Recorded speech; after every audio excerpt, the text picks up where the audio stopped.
I arrived at my parents' house with a homemade chocolate cake I spent 3 hours making for my mom's birthday. The moment I walked in, my father Gerald looked up from his recliner and immediately said, "Don't cause drama, just leave it and go." Before I could respond, my mother Linda took the cake from my hands, laughed mockingly, and set it directly on the kitchen floor for their golden retriever Murphy.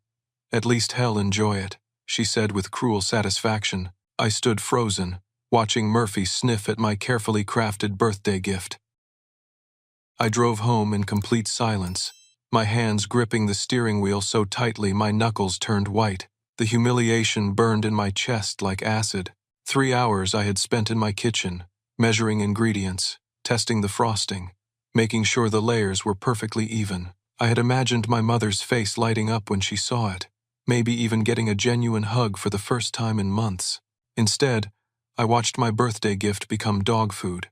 By the time I reached my apartment, my girlfriend Sarah was already home from her shift at the medical clinic. She took one look at my face and immediately knew something terrible had happened. I collapsed into our worn leather couch and told her everything. How my father barely looked up from his football game, how my mother snatched the cake like it was contaminated, how they both acted like my presence was an unwelcome interruption. Sarah sat beside me, her hand on my shoulder, and then she said something that made my blood run cold.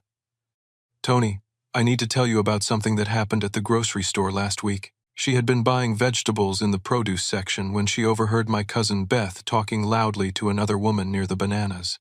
Beth was going on about how irresponsible I was, how I never helped my family, how I was 32 years old and still living with my girlfriend because I couldn't afford my own place. The other woman was asking questions, and Beth kept elaborating about what a disappointment I was to my parents. I wanted to say something. Sarah continued, her voice getting quieter.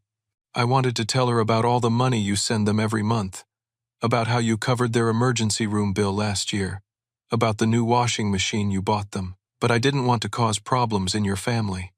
The room started spinning around me. I stumbled to my desk and pulled out my laptop, opening my online banking. There it was, month after month for the past 3 years, $800 transferred to my parents' account on the 15th of every month, like clockwork, sometimes more when they called with emergencies.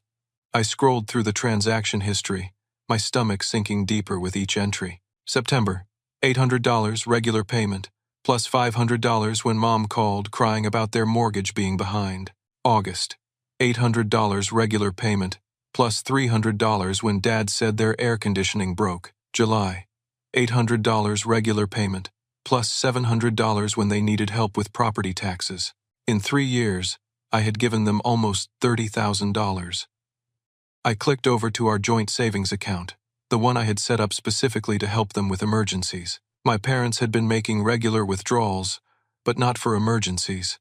$200 at Romano's Italian restaurant, $400 at Ashley Furniture, $150 at Paradise Day Spa, $300 at Best Buy. They were living off my money and then telling my extended family that I was a deadbeat who never helped anyone. Sarah leaned over my shoulder, looking at the screen. "Tony, this is insane. You've been supporting them completely, and they're telling everyone you're irresponsible." The worst part was remembering all the family gatherings where relatives would make comments. "Tony, you really should help your parents more. When I was your age, I made sure my family was taken care of. Your parents sacrificed so much raising you kids." And through every single one of these conversations, my mother and father would nod sadly, looking like martyred saints suffering through an ungrateful son. I thought back to my Uncle Kevin's retirement party 6 months ago. Multiple relatives had pulled me aside to lecture me about family responsibility. My Aunt Margaret had actually said, "Your parents are getting older, Tony. They need to know their children care about them." All while my father was wearing a brand new Rolex, and my mother was carrying a designer purse I had indirectly paid for. The financial abuse was bad enough, but the character assassination was devastating. They had systematically destroyed my reputation with our entire extended family while taking my money every single month. They had created a narrative where they were the suffering, abandoned parents, and I was the selfish son who cared only about himself. Sarah pulled up their Facebook profiles on her phone. My mother's recent posts showed her at expensive restaurants, getting professional manicures, showing off new jewelry. My father had posted photos from a weekend trip to Napa Valley just last month. The comments were full of family members praising them for treating themselves and enjoying their golden years. Golden years funded entirely by their son's hard work, while they painted him as worthless.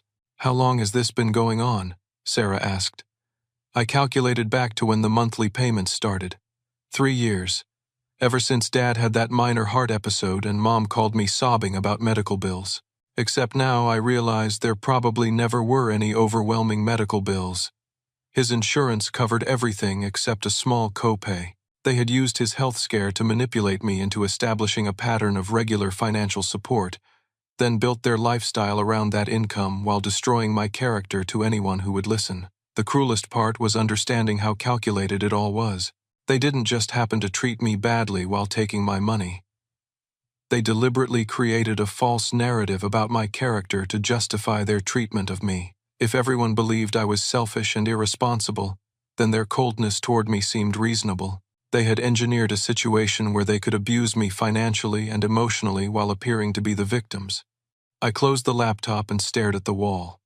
3 years of my life. 3 years of working overtime to make sure I could send them money. 3 years of declining social activities because I needed to budget for their support.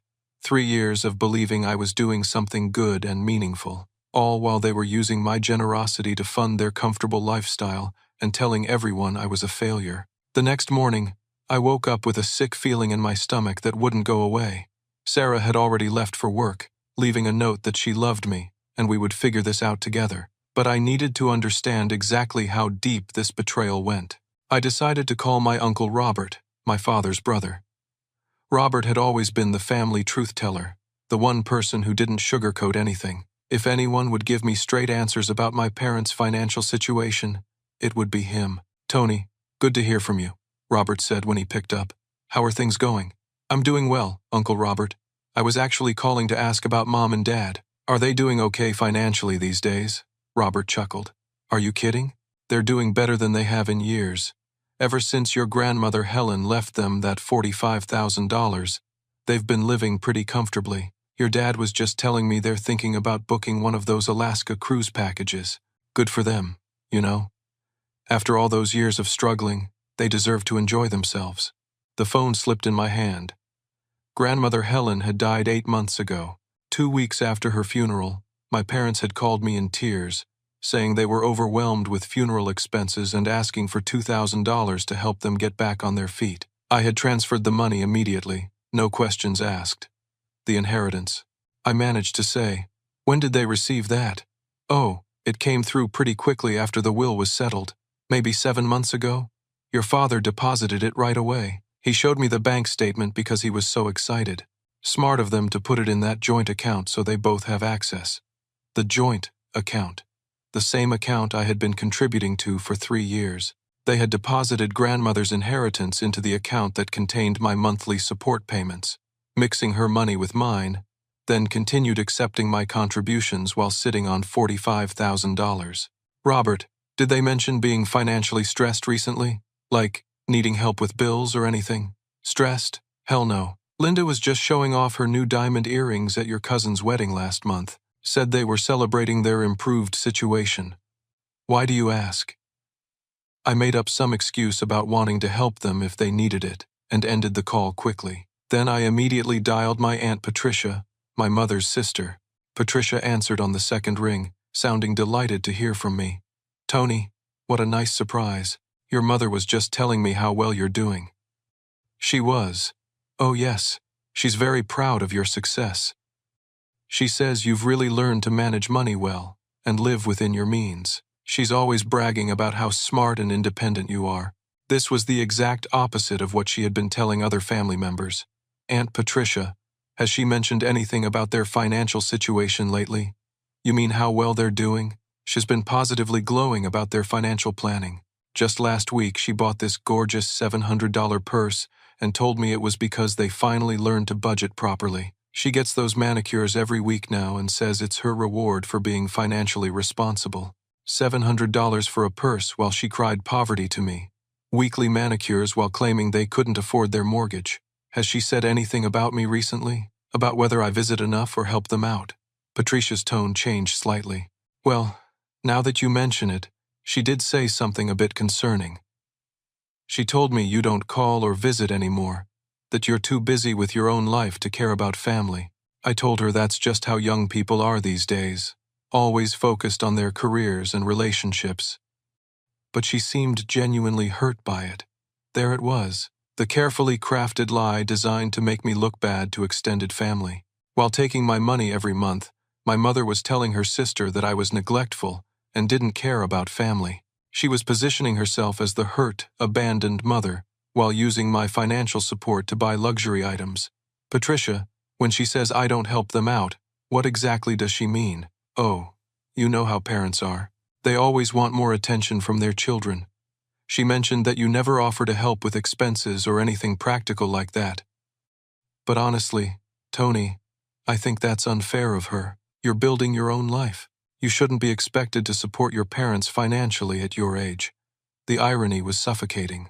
My aunt was defending me against accusations that were completely false, not knowing that I had been supporting them extensively while being painted as selfish for not doing exactly what I was already doing. After hanging up with Patricia, I sat in my car in the parking lot of my office building, trying to process what I had learned. My parents had inherited $45,000 7 months ago. They had hidden this inheritance while continuing to accept my monthly support payments. They had used my money and grandmother's money to fund a lifestyle of restaurants, shopping trips, and luxury purchases. And throughout this entire time, they had been telling different family members different stories about my character and involvement in their lives. To some relatives, I was irresponsible and never helped. To others, I was successful but neglectful. The common thread was that I was always the problem, never the solution. I called my office and told them I needed a personal day, then drove to the public library to use their computers and research my grandmother's will. It was a matter of public record, and I found it within an hour. Grandmother Helen had left my parents exactly $45,000, with no conditions or restrictions. She had also left $10,000 to Jessica and $10,000 to me, but I had never received any notification about an inheritance. I called the probate attorney whose name was on the documents. Mr. Stevens, this is Tony Matthews. I believe my grandmother, Helen Matthews, left me something in her will, but I never received any paperwork about it. The attorney put me on hold for several minutes, then came back with confusion in his voice. Mr. Matthews, your inheritance was paid out 7 months ago. The check was sent to the address your parents provided for you. What address did they provide? He gave me my parents' address. They had intercepted my $10,000 inheritance and kept it for themselves. But the legal theft was almost secondary to the emotional manipulation. They had used grandmother's death as an opportunity to extract more money from me, claiming funeral expenses and financial hardship while sitting on a substantial inheritance. They had stolen my portion of that inheritance, and they had continued this charade for 8 months, while I sent them money I could barely afford, believing I was helping grieving parents who were struggling. The level of premeditation was staggering. This wasn't just casual selfishness or poor judgment. They had systematically planned to defraud me while destroying my reputation and relationships. I drove home and found Sarah making lunch in our kitchen. When I told her what I had discovered, she sat down heavily in our kitchen chair. Tony, this isn't just about money anymore. They're actively trying to isolate you from your family by making everyone think you're a bad person, and they're stealing from you on multiple levels. She was right. This was psychological warfare designed to keep me dependent on their approval while they enriched themselves at my expense. Every dollar I sent them made their lives more comfortable, while they told everyone I was selfish. Every family gathering where relatives criticized me was a result of lies my parents had spread while cashing my checks. I was funding my own character assassination. By Thursday of that week, I couldn't focus on anything at work. My mind kept circling back to all the lies, all the money, all the family members who thought I was a disappointment. I decided to drive by my parents' house unannounced, hoping to catch them in a normal moment and maybe have a real conversation about what was happening. What I found in their driveway made my heart stop. A brand new silver Lexus SUV sat next to my father's truck, still wearing temporary dealer plates. Through the kitchen window, I could see my sister Jessica sitting at the table with our parents. My mother was opening a bottle of champagne while my father spread out a stack of papers in front of Jessica. I had walked into some kind of celebration. My father spotted me through the window and his expression immediately turned dark. He stormed outside, slamming the front door behind him. "What are you doing skulking around our house like some kind of stalker, Tony? I came to talk to you and Mom." "Whose Lexus is that?" Before he could answer, Jessica emerged from the house, looking guilty and defensive. She avoided making eye contact with me. "Tony, I can explain this." "Explain what, exactly?" My mother joined us on the front porch, still holding her champagne glass. "Jessica just bought her first house. We're celebrating her achievement, something you might understand if you ever accomplished anything meaningful. She bought a house." I looked at my sister, who was 28 and worked as a dental hygienist. "Jess, that's great, but how did you afford a house in this market?" The silence that followed told me everything I needed to know. Jessica finally spoke, her voice barely above a whisper. "Mom and Dad have been helping me save for a down payment." "Helping you how?" My father stepped between us. "That's none of your business, Tony. What we do for Jessica is between us and her." But Jessica looked like she was about to be sick. "Tony, they've been giving me $5,000 every month for the past 2 years to help me build a future. And they just gave me $20,000 for the down payment." The math hit me like a truck. $5,000 a month for 2 years was $120,000, plus $20,000 for the down payment. My parents had given Jessica $140,000 while taking $24,000 from me over the same period. But worse than the financial disparity was what this revealed about their priorities and planning. "You've been giving her $5,000 a month while taking $800 from me." My mother's voice turned vicious. "Jessica appreciates what we do for her. She visits every weekend, calls us daily, and treats us with respect. You show up here acting like you're doing us some huge favor with your little monthly checks." "Little monthly checks? Mom, I've given you almost $30,000 over 3 years. Gerald stepped closer to me, his face red with anger. "Jessica is buying a house and starting a family. You're 32 years old and still renting an apartment and playing house with some girl. We're investing in the child who has a real future." The cruelty of his words was breathtaking, but Jessica looked horrified. "Dad, you told me Tony was doing well financially and didn't need help. You said he never offered you anything and was focused only on himself, because that's true," my mother snapped. "Tony has never voluntarily helped us with anything. We have to ask him for every penny, and he acts like it's a burden."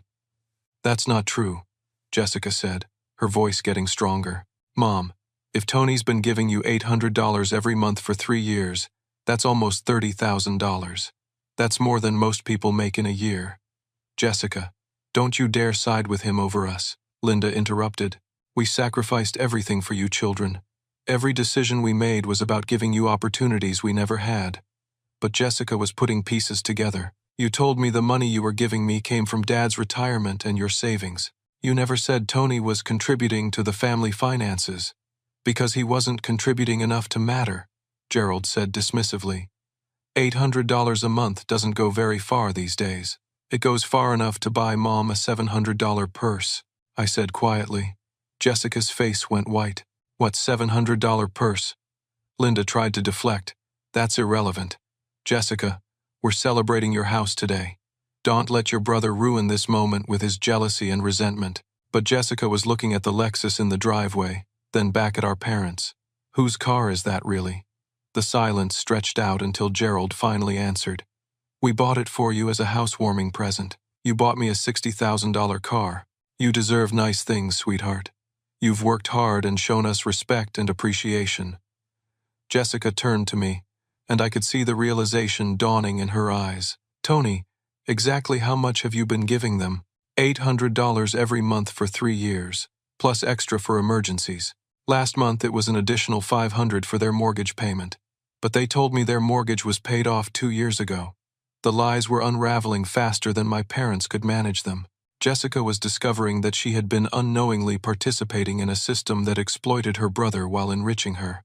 Every dollar they gave her had partially come from money they had guilted me into providing. "Jessica, don't listen to him," my mother said desperately. "He's trying to manipulate you and cause problems in our family." But Jessica was looking at all of us with new understanding. "You've been taking money from Tony and giving it to me, and you never told either of us what you were doing. We were helping both of our children according to their needs, Gerald said. Tony makes good money and can afford to help his family. You needed assistance getting started in life. But you told me Tony was selfish and never helped anyone, because the amount he gives doesn't reflect what he could afford to give, Linda said, her voice getting shriller. He makes $70,000 a year and acts like $800 a month is some enormous sacrifice. Jessica stared at our mother. $800 a month is almost 25% of someone's take-home pay. How is that not a sacrifice? I felt a surge of gratitude toward my sister for defending me, but also sadness that she was discovering how manipulative our parents really were. Gerald tried to regain control of the conversation. Both of you are missing the point. Family helps family. Tony helps us. We help Jessica. And everyone benefits. This isn't complicated. Except Tony doesn't benefit, Jessica pointed out. And he didn't know he was indirectly funding my house and car, because he would have made it about himself, Linda said. Everything is always about Tony and his hurt feelings. The projection was stunning. They had made every family interaction about rewarding Jessica and punishing me, but somehow I was the one who made everything about myself. Jessica looked at the house papers in her hands, then at the Lexus, then at me. I can't accept this knowing where the money really came from. Jessica Marie, you will not disrespect us like this, my mother warned. We are your parents, and we know what's best for this family. But Jessica was done being manipulated. What's best for this family would be honesty. Tony, I had no idea you were supporting them. If I had known, I never would have accepted their money. As I drove home that evening, I realized that my parents had created a system where they could exploit me financially while rewarding Jessica for being the good child.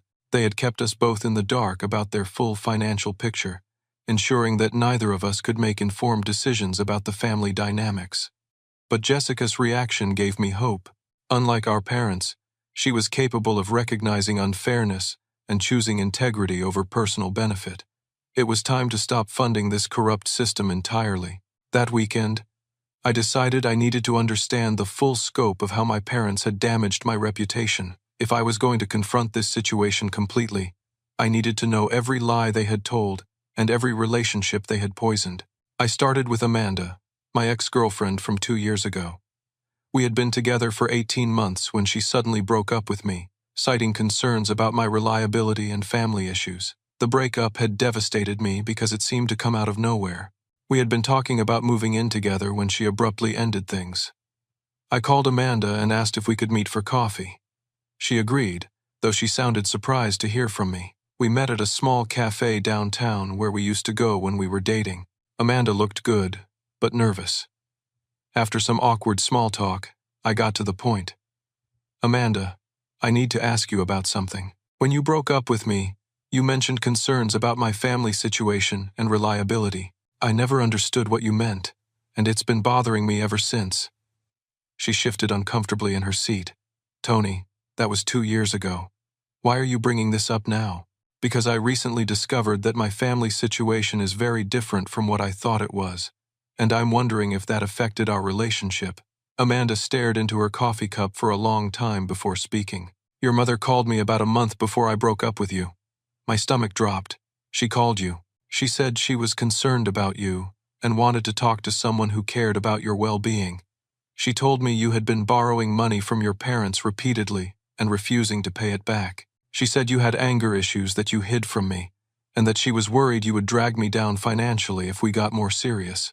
The betrayal was breathtaking. She told you I borrowed money and didn't pay it back. She said you had asked them for help with your rent multiple times, and that you got angry when they suggested you should budget better. She told me she thought you might have a gambling problem because you always seemed to need money but never had anything to show for it. None of this was true. I had never borrowed money from my parents. I had been giving them money every month while paying my own rent on time. But my mother had twisted reality completely, painting me as financially irresponsible and emotionally unstable. Amanda, did it ever occur to you that she might be lying? Why would a mother lie about her own son? Parents know their children better than anyone. I figured if she was worried enough to call me, there must be something to it. The manipulation was sophisticated. My mother had positioned herself as the concerned parent, trying to protect my girlfriend from my supposed problems. Amanda had trusted her because society teaches us that mothers are inherently protective and honest about their children. She also told me you had anger management issues. What kind of anger management issues? She said you would explode at family gatherings and make scenes. She said you had thrown things during arguments, and that she was afraid you might become violent in relationships when you got stressed about money. I was stunned. I had never thrown anything or raised my voice at family gatherings. If anything, I was too passive during family conflicts, always trying to keep peace. Did you believe her? Amanda looked ashamed. It planted a seed of doubt. Then I started noticing things that seemed to confirm what she said, like how you would get quiet when we talked about money, or how you seemed tense after visiting your family. I interpreted your behavior through the lens of what she had told me. My natural introversion and stress from being financially manipulated had been reframed as evidence of anger issues and instability. My mother had poisoned Amanda's perception of me. Then my normal reactions to that stress seemed to confirm her lies. I've felt guilty about the breakup ever since, Amanda continued.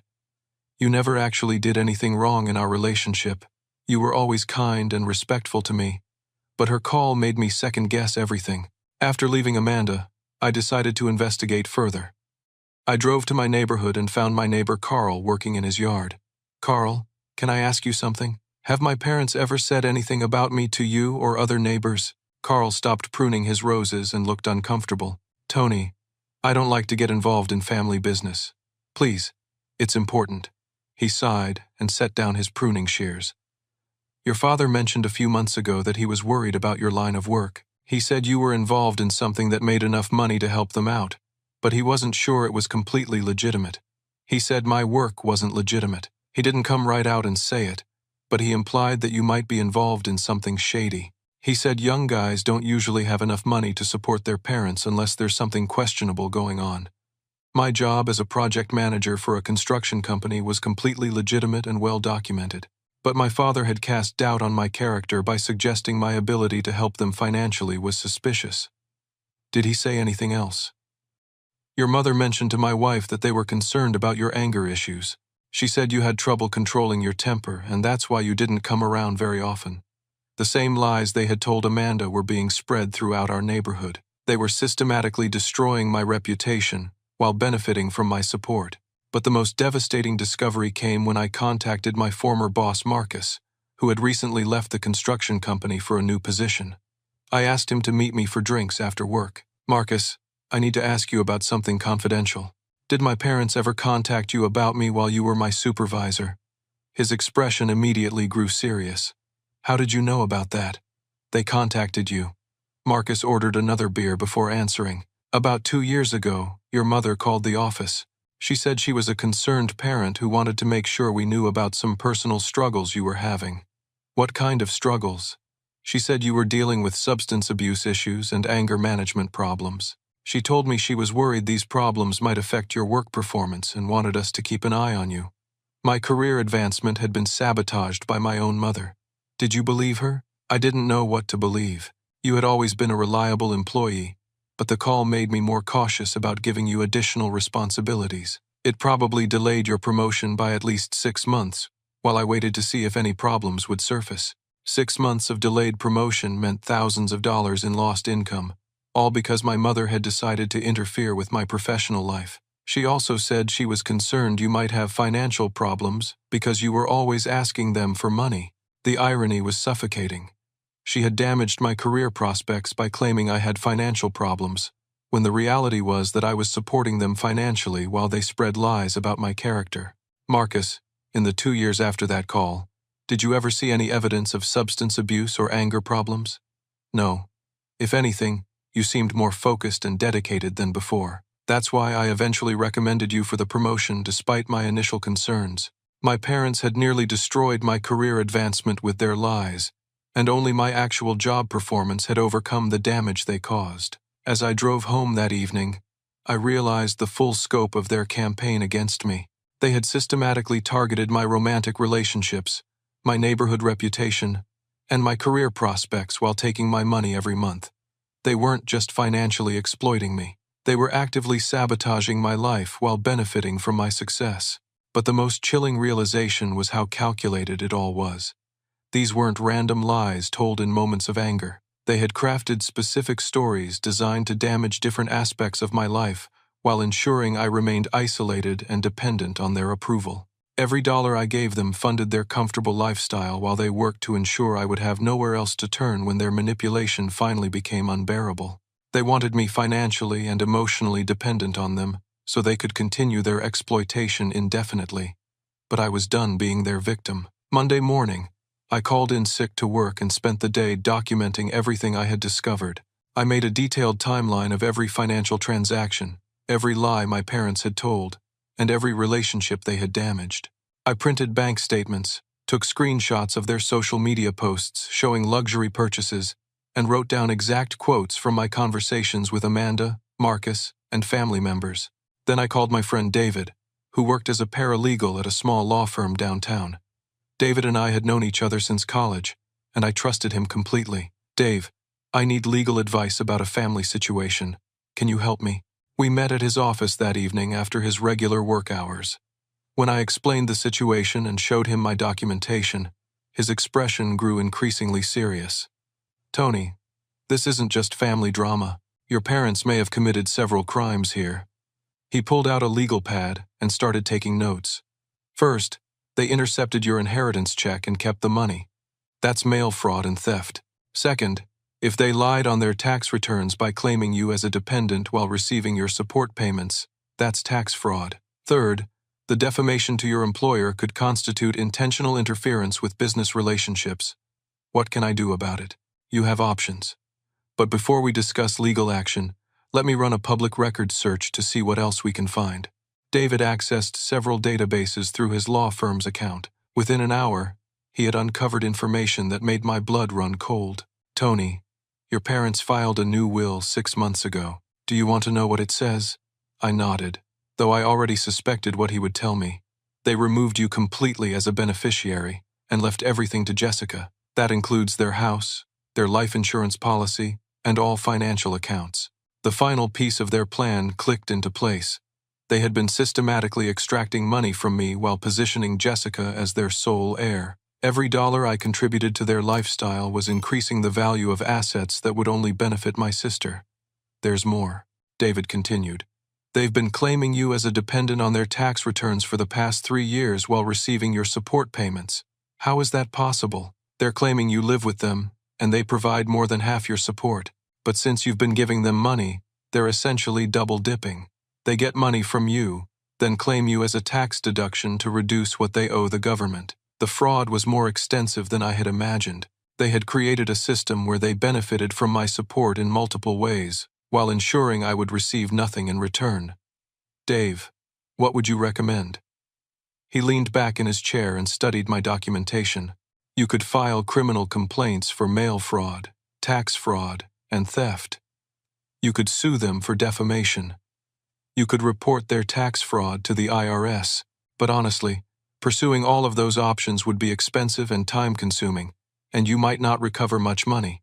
Then what should I do? Take away their funding source, and let natural consequences handle the rest." David helped me understand that the most effective response was to cut off their financial support and expose their lies to the family members they had manipulated. Without my monthly payments, they would face immediate financial pressure, and without their carefully constructed false narratives, they would lose their social protection. "The joint account is the key," David explained. "You set it up, you're the primary account holder, and you've been the main source of deposits. You have every right to close it and withdraw your contributions." That evening, I went online and reviewed the account one more time. The current balance was $47,000, including my grandmother's inheritance money that they had hidden there. I calculated that roughly $25,000 came from my direct contributions over 3 years, and the rest came from grandmother's inheritance that should have been distributed to Jessica and me. I transferred the entire balance to a new account in only my name, then closed the joint account. But I wasn't done. I spent the next 2 days crafting a detailed letter explaining everything I had discovered. I included copies of bank statements showing my contributions, screenshots of their luxury purchases, and quotes from family members about the lies my parents had told. The letter was respectful, but absolutely thorough. I laid out 3 years of documented evidence, and ended with a simple conclusion. I will no longer enable people who use my generosity to fund their lifestyle while destroying my character and relationships. I sent copies of this letter to Uncle Robert, Aunt Patricia, my cousin Beth, my other cousins and extended family members, and several of our family friends. I also sent copies to Carl and other neighbors who had heard my parents' lies about me, but I saved the most important copy for Jessica. I hand-delivered it to her apartment along with a separate note explaining that none of this was her fault, that I didn't blame her for accepting our parents' support, and that I hoped we could rebuild our sibling relationship based on honesty rather than manipulation. The letter included one final revelation that I had discovered through David's research. Our parents had taken out a life insurance policy 2 years ago with Jessica as the sole beneficiary. The premiums were being paid through automatic withdrawal from the joint account, which meant my monthly contributions had been funding a policy that would only benefit my sister. I had been unknowingly paying for my own exclusion from their legacy, but as I sent the final email containing my letter, I felt something I hadn't experienced in years: peace. I was no longer funding my own abuse. By Tuesday morning, my phone started ringing non-stop. Uncle Robert called first, his voice thick with anger and disbelief. "Tony, I just read your letter. Is all of this true?" "Every single word, Uncle Robert. I have documentation for everything. Jesus Christ. I can't believe Gerald lied to me about Helen's inheritance. And Linda telling Patricia you were neglectful while you were sending them $800 a month? This is insane."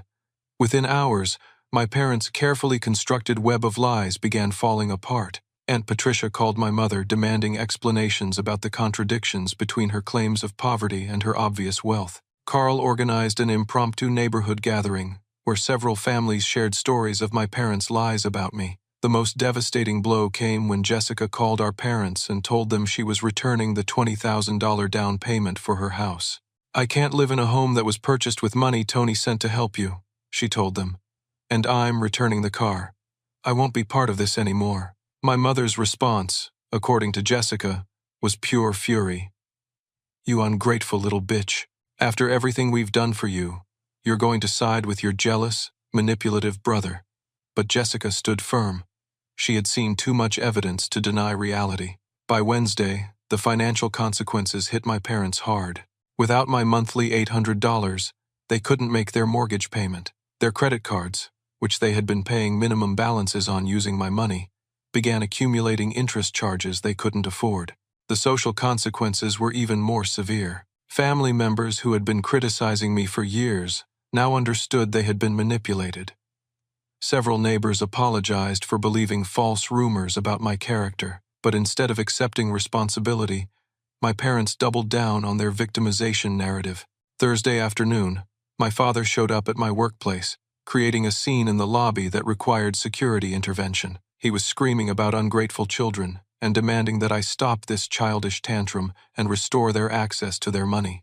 "That money belongs to us," he shouted as security escorted him toward the exit. "You can't steal from your own family and expect to get away with it." The irony was breathtaking. He was accusing me of theft while standing in the lobby of the job he had nearly sabotaged with his lies to my boss. Friday brought the most desperate escalation yet. My mother called every family member she could reach, attempting damage control by claiming I had developed a gambling addiction and stolen their retirement savings. But her story fell apart immediately because too many people had already seen my letter with its detailed documentation. When lies didn't work, my parents hired an attorney specializing in elder law. They filed a legal complaint alleging that I had committed elder abuse by cutting off financial support they had become dependent on. Their lawyer argued that because I had established a pattern of regular support, withdrawing it suddenly constituted abandonment and financial abuse. They claimed I was retaliating against elderly parents who had simply tried to help both their children according to their different needs. But their legal strategy backfired spectacularly when my attorney David requested discovery of their financial records. The court documents revealed the full extent of their deception: the hidden inheritance money, their luxury purchases, their tax fraud, and their systematic lies to family members. The local newspaper picked up the story when my father's outburst at my workplace was captured on security cameras. The headline read, "Local man claims elder abuse after son discovers financial deception." The article detailed how I had been supporting parents who were secretly wealthy while they spread lies about my character. Community reaction was overwhelmingly supportive of my position. Comments on the newspaper's website praised me for standing up to manipulative family members and setting healthy boundaries.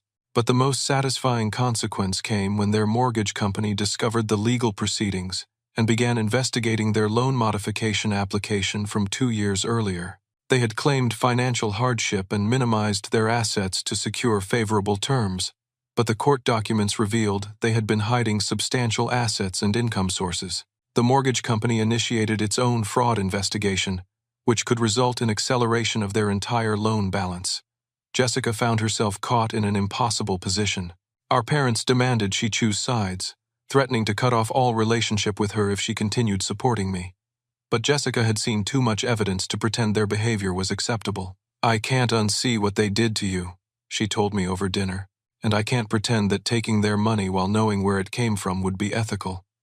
She made the difficult decision to distance herself from our parents' legal strategy and return all the money they had given her. This choice cost her the monthly support and the house down payment, but it allowed her to rebuild her relationship with me based on honesty and mutual respect. Our parents' isolation became complete when their attorney withdrew from the case. David had provided overwhelming evidence that his clients had committed fraud, making their claims of victimization legally impossible to defend. Facing potential criminal charges for tax fraud and mail theft, my parents finally requested mediation through David's office. They wanted to negotiate a resolution before their legal problems became even more serious. After months of lies, manipulation, and attempted legal intimidation, they were finally ready to face consequences for their actions. But I was no longer interested in quick fixes or partial accountability. If we were going to resolve this situation, it would be on terms that ensured they could never exploit me or anyone else in our family again. The mediation session took place in David's conference room on a cold morning in December. My parents arrived looking older and more defeated than I had ever seen them. Their expensive clothes and confident demeanor had been replaced by cheap outfits and nervous energy. For the first time in years, they were facing consequences they couldn't manipulate or escape. David had prepared thoroughly. He presented a timeline of their fraud, documentation of their lies to family members, evidence of their intercepted mail, and calculations showing they owed me approximately $35,000 in stolen support payments and inheritance money. But more importantly, he had contacted the IRS about their fraudulent tax returns and the postal inspector about their mail fraud. Criminal charges were possible unless they agreed to make full restitution and accept responsibility for their actions. Faced with potential prosecution, my parents finally broke down. My mother spoke first, her voice shaking with tears. "Tony, I know what we did was wrong, but you have to understand, we were terrified of getting older and not having enough money. When you started helping us, it felt like a safety net. Then it became normal, and we started to depend on it.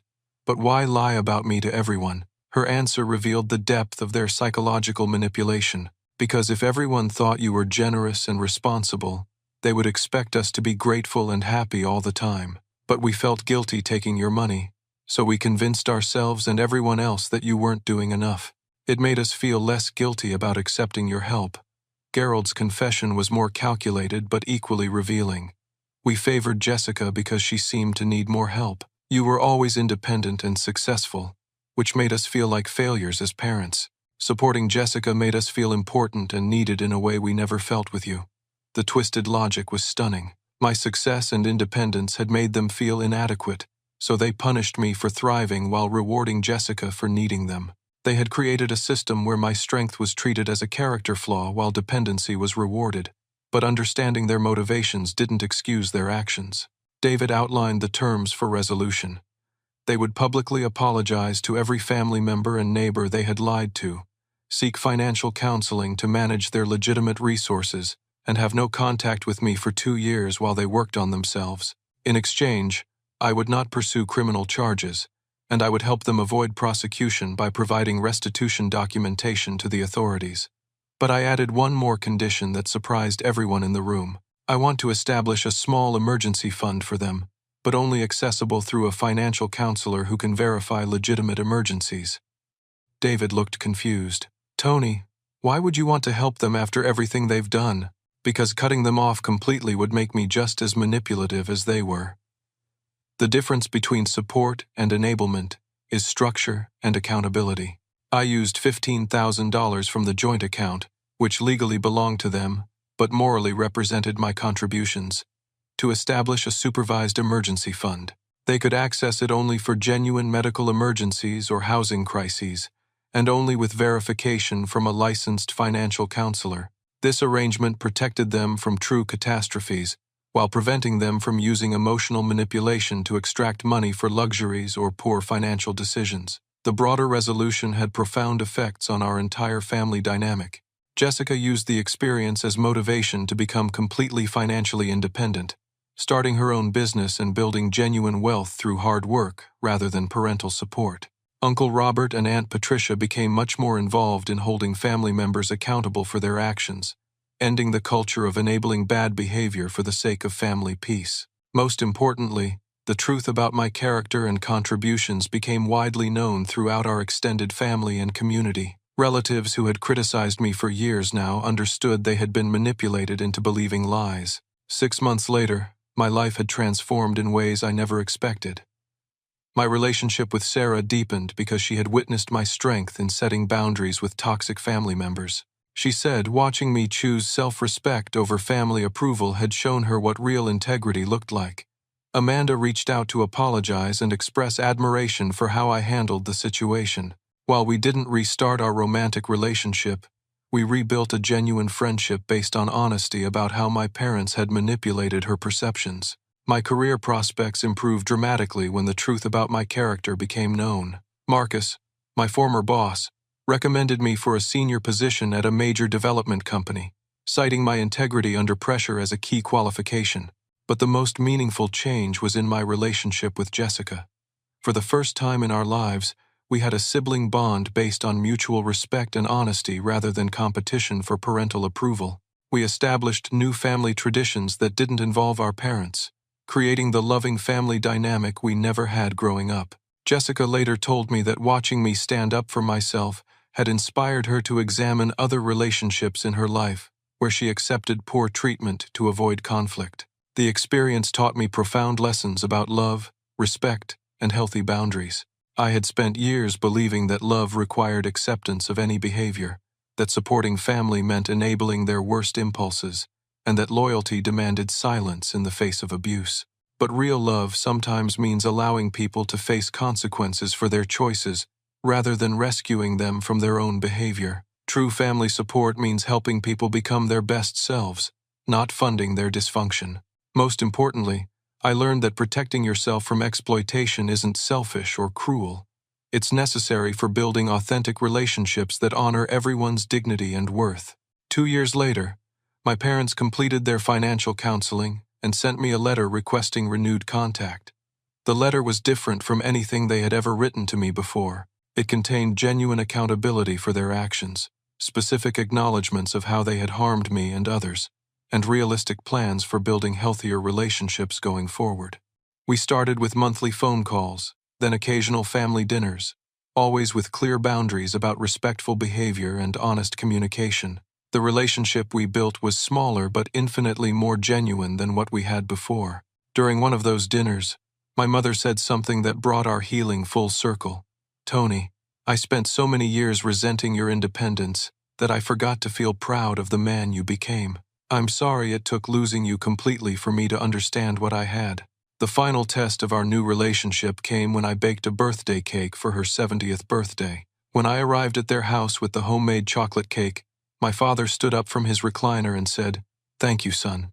That means more to me than you know." This time, my mother accepted the cake with genuine gratitude, placed it carefully on the kitchen counter, and gave me the first sincere hug I had received from her in decades. As I reflect on this journey, I understand that the most loving thing I did for everyone involved was to stop enabling destructive behavior and start modeling healthy relationships. My parents needed to face consequences to learn and grow. Jessica needed to see what integrity looked like under pressure. And I needed to learn that my worth as a person wasn't determined by how much abuse I was willing to accept. The life lesson that emerged from this painful experience brings me peace. You cannot earn love through payment or endure your way to respect. Healthy relationships require mutual care, honest communication, and respect for boundaries. When those elements are missing, the most loving response is to protect your own dignity while allowing others to choose whether they want to do the work necessary to build something genuine. Setting boundaries isn't punishment, it's protection. And sometimes protecting yourself is the best gift you can give to everyone around you. I want to ask you something. Have you ever found yourself supporting someone who was taking your help for granted while treating you poorly? How did you handle that situation? Share your story in the comments below. If this story resonated with you, please give it a like and subscribe for more real-life experiences about setting boundaries and building healthier relationships. And if you know someone who needs to hear this message about the difference between love and enablement, please share this video with them. Thank you for listening to my story, and I hope it helps you recognize your own worth and build the respectful relationships you deserve.